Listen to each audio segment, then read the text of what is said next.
Hello folks and welcome back to the channel. It's been a while since I've uploaded anything, and I have to start by apologising for this. In addition to being incredibly busy at work and home, I've also decided to shake up how I create my videos. If you'll indulge me in starting right back at the beginning, I started the save as an aspiring, unemployed manager and joined YSCC Yokohama in the second half of their 2024 season. I started the YouTube channel in the fourth season of the save, which, admittedly, is a strange way to start a YouTube channel, but I did it anyway, figuring that barely anyone would watch, and it was a safe way to figure out how to create content before any future Football Manager 2024 saves, or Football Manager 2026 comes out, whatever happens first. That 58 people, at the time of writing, have watched the first episode is pretty cool and unexpected. I'm not sure what the winning formula is, but I guess it's one that produces content that you, my esteemed viewers, want to watch, and that I feel compelled to create. I figured that if I enjoy making the content, you're more likely to enjoy watching. Now that we're in the 9th season of the save, I want to try out playing the game and telling the story of the season, rather than take you blow by blow through selected games with live commentary and catch-ups on what's happened between matches. This is partly because I feel like I'm getting slightly bottlenecked when playing the game, and feel, for want of better words, rather uneasy and overwhelmed when I have lots of recordings that need editing and uploading.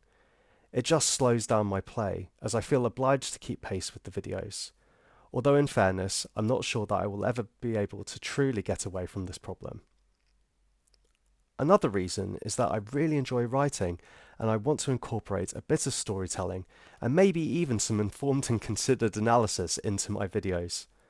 Most importantly though, I want to change it up to look for opportunities to go through what I learn as I play, in the hope that this might help you out with your saves. Even if you're learning from me fucking up because you see something that I'm doing that you recognise as suboptimal or just plain wrong. Hopefully, you'll let me know if you see something. As a teacher, I know that it is way easier to spot other people's mistakes than just your own. And my hope is that me producing these sorts of videos will be just as useful for players to get better at the game as me rolling out videos that merely serve to showcase all the right things to do. God knows, I don't even know all the right things to do. But basically, the hope is that if you can see what I'm doing wrong, then you'll be more mindful of making those mistakes in your own play. I still need to figure out how to come up with a good system for recording these types of videos alongside editing. Right now, my save is currently in October 2031, so the next few episodes will be lots of me retrospectively jumping around between the previous season's games, clips of current day profiles of players that have departed and come in, so it might look a little messy or strange, and I am sorry for this. That said, if you find that you prefer this type of thing to my other videos, even if it's just the idea of it right now, please let me know in the comments. Equally, if you prefer the old format, don't be shy in telling me either. Your feedback, whether you're new here, you're popping back from time to time to find out what's going on, or you're a regular viewer and subscriber, it's all super important to me. You are all absolute legends because you spend your precious time watching my videos. And when it comes down to it, this is all for you. With that said, let's move on to what happened in the Champions League after the defeat to Young Boys last time. Okay, first up was Shakhtar Donetsk on matchday 6. We shaded the match on the score sheet and statistically, but definitely outperformed our XG. I can't exactly remember how we approached the game, but I'm 95% certain that it was with a positive mentality and we flit in between a custom control and Gegenpress approach.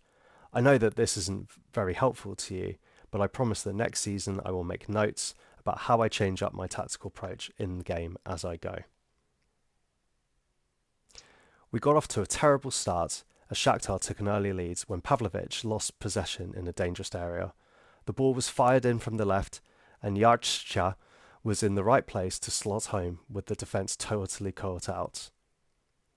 However, Pavlovic atoned for his mistake by converting a well-placed shot into the far corner, having fashioned space in the box after receiving the ball with his back to goal.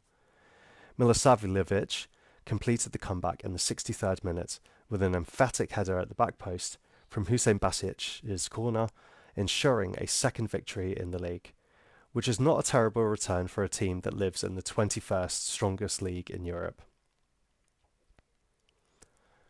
Next up came Real Madrid and, well, you can see for yourself, it was an absolute clusterfuck.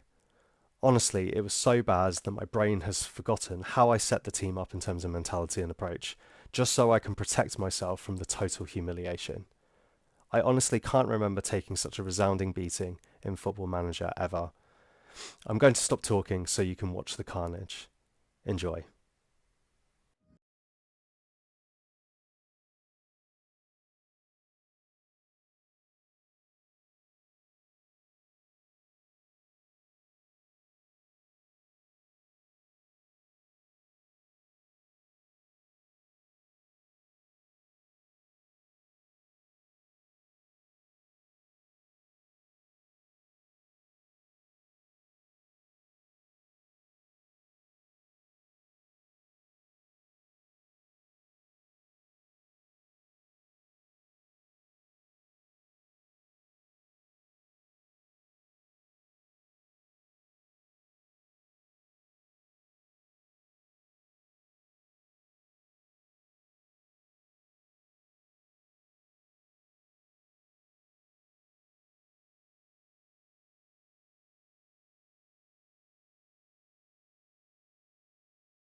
Basically, we were done by a few very nice long-range shots, set pieces and a penalty, as well as some well-worked moves.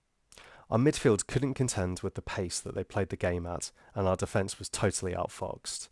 I know for a fact that I didn't park the bus, but I didn't play positively or attacking either. Maybe this is what happens when you try to play defensive or cautious against a way better team. Definitely a lesson learnt. What's worse is that we didn't register a single shot. If you have any tips on how you'd have done things differently based on your own experiences, do let me know in the comments. Let's move on.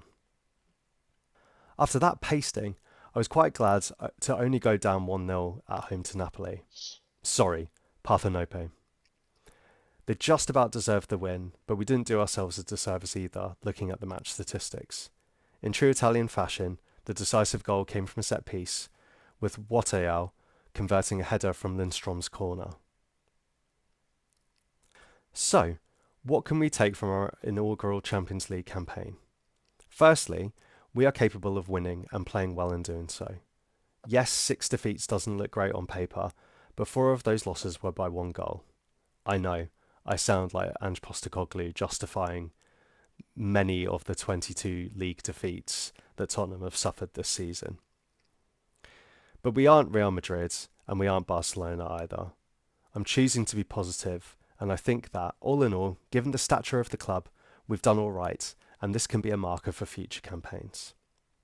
And I can happily say this kind of thing because we walked the league this season in spite of juggling our commitments in the Champions League, the Slovak First Division, and the Slovak FA Cup. We ended the 32-game season with 81 points, which was 12 more than we earned winning the league in the previous season. And yeah, it was really nice to win so emphatically after the tension of going to the wire in the previous season, when we secured the title in the penultimate game.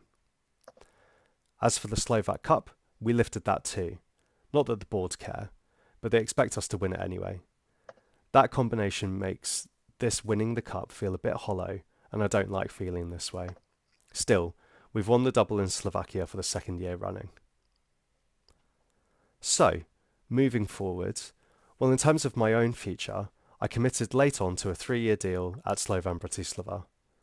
The type bastards on the board weren't really up for increasing my wage much, and to be honest, the developers at SI really need to do something with how negotiations work, because managers really can't use their leverage when things are going well in these negotiations for new contracts. I'd love to see the ability for managers to come to the table with their demands at the same time and for a contract to be negotiated at a series of talks. For example, if a manager wants better training facilities, then the board can indicate whether this can be met and in what time frame, and then negotiations continue from there. Maybe the board can say, we don't have the funds for this now, but we can put money aside and start development in 2 years. Perhaps in the negotiations, if the boards want the team to take advantage of set pieces, the manager can negotiate a bigger budget to bring in a better set piece coach. This would make sense, to me anyway. Anyway, I'm digressing. Given that I'll be staying at Slovan and we have qualified for the Champions League qualifying rounds, this is not a time to sit back in the transfer market. The first team needs improvement for now, because I want us to improve upon the 6 points we picked up in the league phase of the Champions League. We aren't made of money, so we will need to bite the bullet and sell our good players and replace them with better players who cost less. Players that are likely to be touted out are Harry Leonard and Ted Kurd, who add to the foreign list and have attracted interest from English clubs that can easily meet their values. Finding players who are as good or have the potential to be better and cost less will not be an easy task. But that's the beauty and joy of Football Manager, unearthing those hidden gems. I'm pulling in scouting reports from South America and selected European countries such as Croatia, Serbia, Germany, France and Italy, so I can find good quality players from the European Union to ensure that I don't overload the squad with non-EU players. Anyway, with all that being said and done, folks, I will be back next time with a transfer special to let you know how I got on with all these highfalutin plans to improve the quality of my squad. As I said, I really hope that you enjoyed watching this video. Please let me know in the comments what you've liked, what you haven't liked, if you can kind of compare them against previous videos. And I promise you will not have to wait so long for the next episodes. Anyway, thanks for watching, folks. Take care of yourselves. Bye-bye.